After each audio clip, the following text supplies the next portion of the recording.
दोस्तों कहानी शुरू होती है और हमें साल 50 बीसी का समय दिखाया जाता है। यहाँ पर हम एक राजकुमारी को देखते हैं जिसकी नुन्नूपुर के राजकुमार घसीटालाल से शादी होने वाली थी, जो कि एक नंबर का चूतिया था। लेकिन राजकुमारी इस गधे से शादी नहीं करना चाहती थी, इसलिए वो अपनी दासी के हाथों एक एंटीक बॉक्स मंगवाती है जिसके अंदर होते हैं जादुई इयररिंग्स। अब राजकुमारी एक इयररिंग खुद पहनती है और दूसरी अपनी दासी को पहनाती है, जिससे होता यह है कि इन दोनों की आत्माएं आपस में बदल जाती है। मतलब राजकुमारी की आत्मा दासी के शरीर में और दासी की आत्मा राजकुमारी के शरीर में चली जाती है। तभी वहाँ पर महाराज दरभंगा आते हैं और अपनी बेटी को घसीटालाल से बचवाने के लिए अपने साथ ले जाते हैं। अब यहाँ पर सीन शिफ्ट होता है और हम देखते हैं 4 लड़कियों के एक ग्रुप को जिनके नाम कुछ इस तरह थे: डायना पेंटी, फटा गोदाम, कटरीना भड़वी और जलेबी बाई। ये चारों कहने को तो कॉलेज स्टूडेंट्स थी, लेकिन ये चारों बस दिन भर मॉल में भटकती रहती थी और अपने पिछवाड़े दिखाकर इन जैसे शरीफ और मासूम लोगों को डिस्ट्रैक्ट करती थी। फिर ऐसे ही एक दिन जब वो एक शॉप से कच्छियां खरीद रही होती हैं, तभी वहां पर उनकी दुश्मन माया मरवाले अपनी सहेलियों के साथ आती है और डायना पेंटी का मजाक उड़ाने लगती है। लेकिन तभी इसका बदला लेने के लिए डायना वहां पर पड़ी हुई एक कच्छी उठाती है और उसे चुपके से माया मरवाले के बैग में डाल देती है। जिसके बाद जब माया मरवाले वहां से बाहर जाती है, तभी दुकान का सायरन बजता है और 2 सिक्योरिटी गार्ड्स आकर उसे दबोच लेते हैं। फिर जब वो सभी वहां से जाने लगते हैं, तभी डायना पेंटी को वहां पर एक एंटिक शॉप दिखाई देती है और वो सभी एंटिक्स खरीदने के लिए वहां पर चले जाते हैं। अब वहां पर सामान देखते वक्त डायना की नजर एक एंटिक बॉक्स पर पड़ती है और ये वही बॉक्स था जिसके अंदर वो जादुई इयररिंग्स थी। डायना उस बॉक्स को खोलकर देखती है और उसे वो इयररिंग्स बहुत पसंद आती हैं। वो उसे खरीदना चाहती थी, लेकिन दुकान की मालकिन कालिंगा उसे मना कर देती है और कहती है कि ये बेचने के लिए नहीं है। लेकिन अब डायना को तो वो इयररिंग्स चाहिए ही थे, इसलिए वो चुपके से उस बॉक्स में से इयररिंग्स निकाल लेती है और उसकी जगह उसमें दूसरे इयररिंग्स डाल देती है। वहीं दूसरी तरफ हम एक चिंदी चोर पप्पू हटेला को देखते हैं, जो कि एक गैस स्टेशन में चोरी कर रहा होता है। इसी दौरान वहां पर डायना पेंटी अपनी सहेलियों के साथ पेट्रोल भरवाने आती है, जिन्हें देखकर पप्पू हटेला के हाथ जो लगता है वो उसे उठा लेता है और उनसे नजर छुपाते हुए वहां से जाने लगता है। लेकिन तभी डायना उसे वहां का एम्प्लॉय समझकर आवाज देती है और उसकी कार में पेट्रोल भरने को कहती है। अब उससे पीछा छुड़ाने के लिए पप्पू हटेला कार में पेट्रोल डाल देता है, लेकिन तभी डायना उसे कहती है कि क्या तुम कार का इंजन भी देख सकते हो। अब पप्पू हटेला कार का इंजन चेक करने लगता है, लेकिन तभी डायना के पिछवाड़े में चुल सी मचती है और वो पप्पू हटेला के साथ बकचोदियां करना शुरू कर देती है। फिर जैसे तैसे करके पप्पू हटेला उससे अपना पीछा छुड़ाता है। जिसके बाद वो भी वहां से जा ही रहा था कि तभी उसकी नजर वहां पर गिरी एक इयररिंग पर पड़ती है, जिसको वो गोल्ड की इयररिंग समझकर उठा लेता है। वहीं डायना पेंटी जब घर पहुंचती है तो वो देखती है कि उसका छोटा भाई उसके कपड़े और मेकअप लगाकर लड़की बनने की कोशिश कर रहा होता है। अब ये देखकर डायना को गुस्सा आ जाता है और वो उसे गालियां देकर वहां से भगा देती है। फिर उसी रात हम एक चोमू चिंकू चूतड़ को देखते हैं, जो कि डायना पेंटी का बॉयफ्रेंड होता है। वो उसे बाहर खड़ा गंदे गंदे इशारे करता है और नीचे आने को कहता है। फिर नीचे आने के बाद वो डायना पेंटी से कहता है कि जब भी तुम मुझे हाथ लगाती हो, मेरा बाबूराव खड़ा होकर सलामी देने लगता है, इसलिए मैं चाहता हूँ कि इस वीकेंड हम दोनों पलंग तोड़ मजदूरी करें। लेकिन डायना उसे मना कर देती है और कहती है कि मैं तुम्हारे साथ मजदूरी नहीं कर सकती, क्योंकि मैं चाहती हूँ कि जब भी हम दोनों मजदूरी करें वो मूवमेंट बिल्कुल परफेक्ट हो। अब ये सुनकर चिंकू चूतड़ उदास हो जाता है और सोचता है कि आज रात को भी हिलाकर ही सोना पड़ेगा। वहीं दूसरी तरफ हम पप्पू हटेला को देखते हैं, जो कि अपनी चुराई हुई चीजों को चेक कर रहा होता है। उधर घर पर जब डायना पेंटी फटे गोदाम से बात कर रही थी, तभी हम देखते हैं कि उसने वो एक इयररिंग अपने कान में पहन रखी थी। उधर पप्पू हटेला भी उस इयररिंग को निकालकर अपने कान में पहन लेता है और खुद को देखकर चूतियों की तरह हंसने लगता है। इसके बाद वो दोनों सो जाते हैं और उनके साथ भी वही होता है जो कहानी की शुरुआत में उस राजकुमारी के साथ हुआ था। फिर अगली सुबह हम देखते हैं कि जब डायना पेंटी सोकर उठती है तो वो पप्पू हटेला बन चुकी होती है। मतलब उसकी आत्मा पप्पू हटेला के शरीर में आ चुकी थी। वो सोकर उठती है और मूतने के लिए बाथरूम जाती है, लेकिन जब उसकी नजर नीचे अपने बाबूराव पर पड़ती है तो वो जोर जोर से चिल्लाने लग जाती है। वो भागकर अपनी शक्ल देखती है तो उसे पता चलता है कि वो एक बदसूरत सा आदमी बन चुकी है। अब वो ये बात बताने के लिए फटे गोदाम को फोन करती है, लेकिन वहीं फटे गोदाम का फोन स्विच ऑफ होता है। अब डायना को पहनने के लिए कपड़े चाहिए थे, इसलिए वो चुपके से अपने बाप के कमरे में जाती है और उनके कपड़े चुराकर वहां से भाग जाती है। वहीं दूसरी तरफ हम पप्पू हटेला को देखते हैं, जिसकी आत्मा अब डायना पेंटी के शरीर में आ चुकी थी। वो भी सोकर उठता है और मूतने के लिए बाथरूम में जाता है, लेकिन तभी उसे पता चलता है कि अब उसके बाबूराव की जगह उसके पास सिर्फ एक छेद है। इसके बाद डायना पेंटी अपनी फ्रेंड फटे गोदाम को फोन करती है और उसे उसी वक्त बाहर स्टेडियम में आने को कहती है। फिर जब फटा गोदाम बाहर उसका वेट कर रही होती है, तभी वहां पर डायना पेंटी आती है, जो कि अब एक आदमी बन चुका था। वो उसे समझाने की कोशिश करती है कि मैं ही तुम्हारी कच्ची में कच्ची वाली दोस्त डायना हूँ, लेकिन फटा गोदाम उस पर विश्वास नहीं करती और उसके मुंह पर स्प्रे करके उसे नीचे गिरा देती है। अब फटा गोदाम वहां से जाने लगती है, लेकिन तभी डायना एक सड़ी हुई कविता सुनाती है जो वो दोनों बचपन में साथ में गाते थे। अब ये देखकर फटे गोदाम को उस पर यकीन तो हो जाता है, लेकिन वो हैरान थी कि उसकी बेस्ट फ्रेंड एक आदमी बन चुकी थी। फिर वो उसे अपने घर की चाबी देती है और उसे वहां पर वेट करने को कहती है। फिर उसके घर आकर डायना अपने घोड़े पर परफ्यूम लगाने लगती है क्योंकि उसमें से बहुत तेज बदबू आ रही थी। तभी फटा गोदाम भी वहां पर आती है और उसे कहती है कि मैंने तुम्हारे घर पर फोन करके ये कह दिया है कि तुम कुछ दिनों के लिए मेरे साथ रहोगी। अब डायना एक ट्रिमर लेकर अपने शरीर के सारे बाल साफ करने लगती है, जिस दौरान फटा गोदाम उससे पूछती है कि क्या तुम्हारे पास सचमुच में बाबूराव है, और है तो क्या मैं उसे देख सकती हूँ। अब डायना पहले तो उसे मना कर देती है, लेकिन फिर उसके बार बार फोर्स करने पर वो उसे दिखा देती है।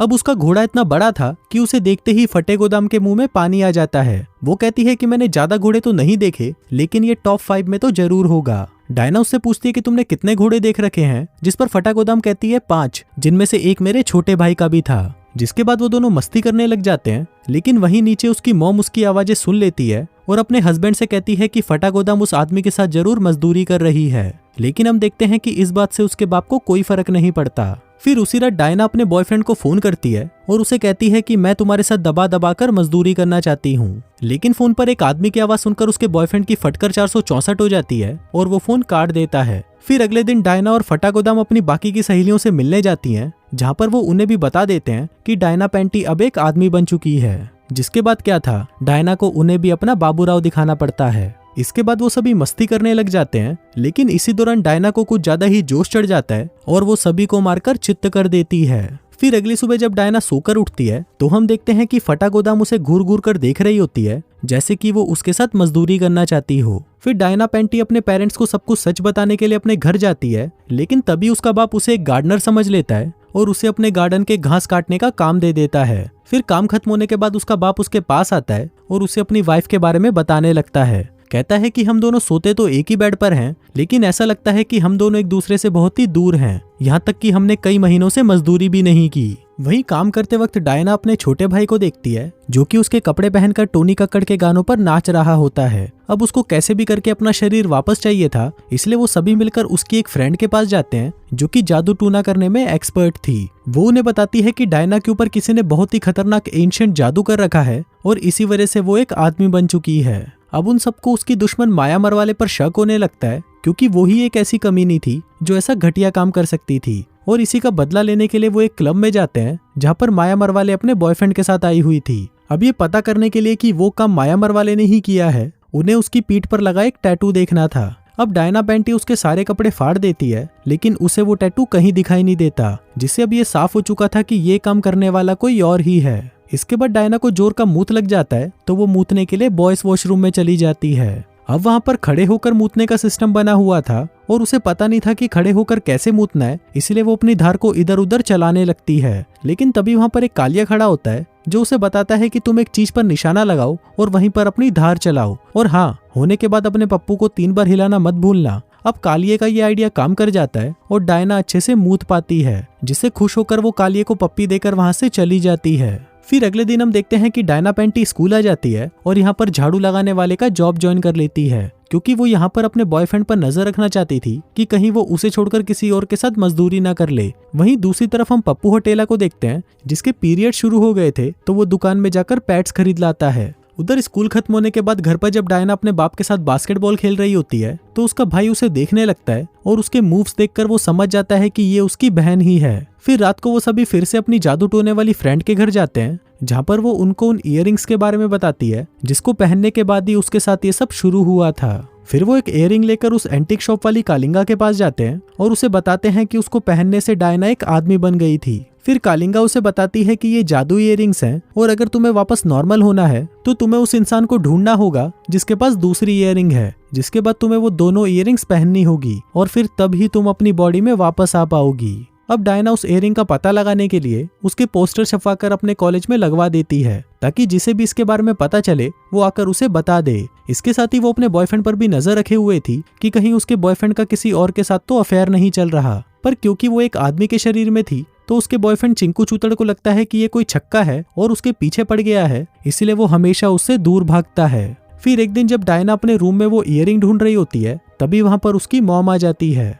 वो उससे पूछती है कि तुम यहाँ क्या कर रहे हो, जिस पर डायना कहती है कि मैं अपनी ईयरिंग ढूंढ रही हूँ क्योंकि वो गलती से यहाँ पर आ गई थी। अब उसकी मॉम उसे अट्रैक्ट होने लगती है और उसे अपने साथ खाना खाने के लिए पूछती है। इसके बाद जब वो दोनों बातें कर रहे होते हैं तभी अचानक उसकी मॉम में ठरक जाग जाती है और वो उसे वहीं पकड़कर चूसने लगती है। लेकिन तभी डायना उसे अपने से दूर करती है और कहती है कि मुझे मर्द पसंद है। अब अपनी माँ की ठरक को देखते हुए डायना उसे कहती है कि तुम्हारा पति तुम्हारे साथ मजदूरी करने के लिए तड़पा जा रहा है लेकिन तुम उसे खुद को छूने तक नहीं देती। इस पर उसकी मॉम कहती है कि मैं भी उसके साथ मजदूरी करना चाहती हूँ लेकिन वो मुझे छूने नहीं देता। तभी डायना उसे कहती है कि चलो आज हम तुम्हारी झाटे साफ करते हैं ताकि आज रात तुम अपने पति से दबाकर बजवा सको। जिसके बाद वो दोनों सीधा बाथरूम में चले जाते हैं। फिर कुछ देर बाद वहां पर उसका पति आता है और जब वो बाथरूम में अपनी पत्नी को डायना के साथ देखता है तो वो बहुत ज्यादा गुस्सा होता है और डायना को वहां से भगा देता है। जिसके बाद वो अपनी पत्नी के पास आता है और उसके साथ दबाकर मजदूरी करने लगता है। वहीं दूसरी तरफ हम डायना के बॉयफ्रेंड को देखते हैं जो कि उसकी यादों में देवदास बनकर दुख भरे गाने सुन रहा था।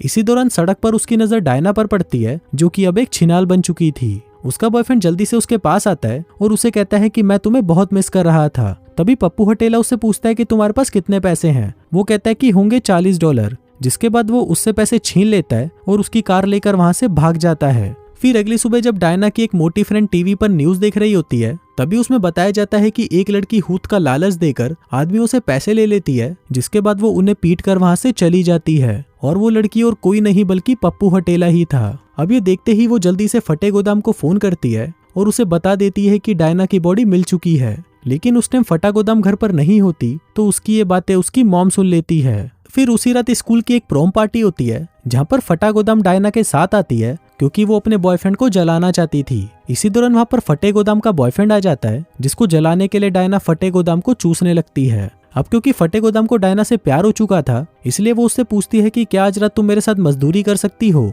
लेकिन डायना उसे मना कर देती है और कहती है कि हम दोनों बेस्ट फ्रेंड्स हैं और हमेशा रहेंगे। फिर वहाँ पर डायना अपने बॉयफ्रेंड को देखती है जो कि प्रोम में माया मरवाले के साथ आया हुआ था। लेकिन तभी डायना वहां पर जाती है और माया को मारकर चित्त कर देती है। फिर वो अपने बॉयफ्रेंड को कहती है कि मैं ही डायना हूँ। लेकिन उसका बॉयफ्रेंड उस पर विश्वास नहीं करता और उसे वहां से जाने को कहता है। तभी डायना उसके कान में कहती है कि मुझे पता है कि जब भी मैं तुम्हें हाथ लगाती हूँ तुम्हारा पानी छूट जाता है। अब ये बात सिर्फ डायना को ही पता थी इसलिए उसके बॉयफ्रेंड को भी उस पर विश्वास हो जाता है कि ये उसकी गर्लफ्रेंड ही है। अब वो उसे किस करना चाहता था लेकिन क्योंकि वो एक आदमी के शरीर में थी इसलिए वो ऐसा नहीं कर पाता। वहीं दूसरी तरफ हम पप्पू हटेला को देखते हैं जो कि अब एक बार डांसर बन चुका था। लेकिन तभी वहां पर डायना पहुंच जाती है क्योंकि उसकी सहेलियों ने उसे उसका पता बता दिया था। अब डायना उससे अपना शरीर वापस मांगती है जिस पर पप्पू हटेला कहता है कि आज रात मुझे कम से कम $500 कमाने दो जिसके बाद मैं तुम्हें तुम्हारी बॉडी वापस कर दूंगा। लेकिन फिर इसके बाद तुम मुझे हर वीकेंड अपनी बॉडी दे दिया करना जिसके बदले मैं तुम्हें कमाई के आधे पैसे दे दूंगा।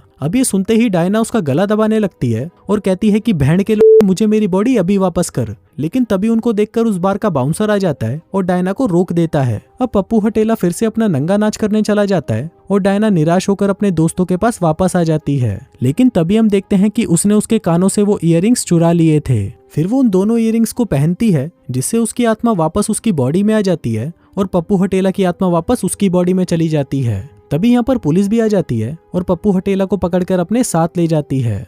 वहीं उसके छोटे भाई का शक कंफर्म हो चुका था कि वो आदमी उसकी बहन ही थी। लेकिन डायना उसे ये राज राजी रखने को कहती है। तभी वहां पर उसका बॉयफ्रेंड भी आ जाता है और फिर डायना उसे कहती है कि अब मैं तुम्हारे साथ पलंग तोड़ मजदूरी करने के लिए तैयार हूँ। जिसके बाद वो दोनों एक दूसरे को चूसने लगते हैं। फिर फिल्म के लास्ट सीन में हम देखते हैं कि पप्पू हटेला पुलिस को चकमा देकर वहां से भाग जाता है और एक कार को रोककर उसे वहां से चलने को कहता है। लेकिन तभी वो देखता है कि वो कार वाला एक छक्का होता है जो उसी वक्त कार को लॉक करके उसे बजाने के लिए अपने साथ ले जाता है। और इसी के साथ ही ये कहानी यहीं खत्म हो जाती है।